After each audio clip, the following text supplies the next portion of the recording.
A Bíblia é a maior fonte de aprendizado que nós podemos ter e tudo o que nós precisamos saber está escrito nela. Mas você já se perguntou qual a melhor ordem para ler? A Bíblia em questão não tem uma cronologia específica a ser seguida. Por exemplo, você pode começar lendo Mateus, que se encontra no Novo Testamento, e em seguida ler Gênesis, que fica no Velho Testamento. E da mesma forma, o ensinamento de cada um será passado para nós. Só que nesse vídeo eu não vou dizer a ordem correta para se ler, pois como eu já havia falado, ela não tem uma cronologia de leitura. Porém, vou dar alguns conselhos para você que tem desejo de começar a ler e não sabe exatamente por onde começar, ou até mesmo para quem já lê. Com isso eu vou dizer os livros da Bíblia que eu recomendo você começar lendo e também falar o que cada um ensina pra gente. Com tudo já explicado, podemos ir pro vídeo. Começar lendo o livro de João pode te ajudar a conhecer mais sobre Jesus Cristo e um pouco do que ele fez durante seu ministério terreno. Em maioria cita sempre sobre os discípulos e alguns dos milagres em que o nosso Salvador realizou, como transformar a água em vinho, a cura do filho de um oficial do exército romano, a cura de um paralítico, a multiplicação de pães e peixes, Jesus quando andou sobre as águas, a cura de um cego de nascença e a ressurreição de Lázaro. No Evangelho de João nos ensina como andar com Cristo e a conhecê-lo mais. Saber sobre a divindade do Senhor Jesus como Filho de Deus, a necessidade de nascer de novo, vida eterna, a importância de amar o próximo e de acreditar no Senhor. Em João 1, do versículo 1 ao 3 diz: No princípio era o Verbo,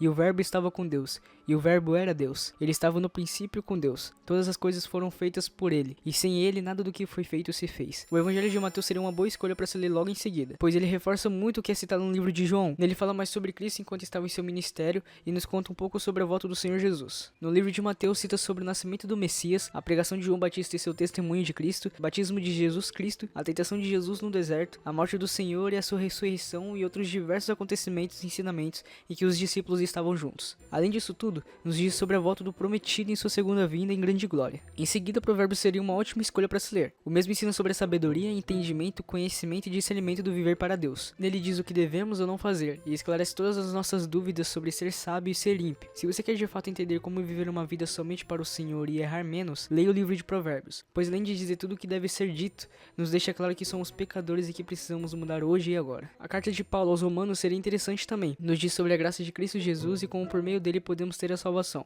Assim nos ensinando as doutrinas da boa vontade de Deus e como elas nos afetam no nosso modo de viver em Cristo. Esta carta era destinada aos membros da igreja de Roma, ao qual tinham sido batizados, receberam o dom do Espírito Santo e tinham conhecimento básico do Evangelho. Já nas cartas de Paulo aos Coríntios podemos aprender mais sobre a união na igreja, sobre o corpo físico como o templo do Espírito Santo, dons espirituais que nos são concedidos e a realidade da ressurreição. Em 2 Coríntios nos alerta sobre os falsos mestres que corrompem as doutrinas puras de Cristo. Essas cartas foram escritas diretamente à igreja de Corinto, pois estavam em dificuldade e Paulo procurou tomar medidas e preservar a unidade do corpo local. Na epístola de Paulo a Timóteo, ele previne contra os falsos ensinamentos e ensina que Jesus Cristo é nosso Salvador e mediador com o Pai, nos deixando claro que o Senhor veio para nos tirar do caminho do pecado e da maldade, nos concedendo misericórdia e reconciliação com Deus por meio da sua morte. Além disso, Paulo ensina a Timóteo como lidar com esses falsos ensinamentos e com os que viriam. Já na carta de Paulo aos Efésios, nos ensina sobre abandonar o velho homem e viver uma vida santa para o Senhor. Nos incentiva a andar com amor como Cristo também nos amou e revestirmos-nos de toda a armadura de Deus. Também aos maridos amarem sua mulher assim como Cristo Jesus amou a igreja, e assim mesmo se entregou por ela. Essa carta foi escrita diretamente à igreja de Efésios. Enfim, chegamos ao final da lista. Espero que vocês, ao lerem esses livros da Bíblia, compreendam o que cada um quer passar de ensinamento para nós.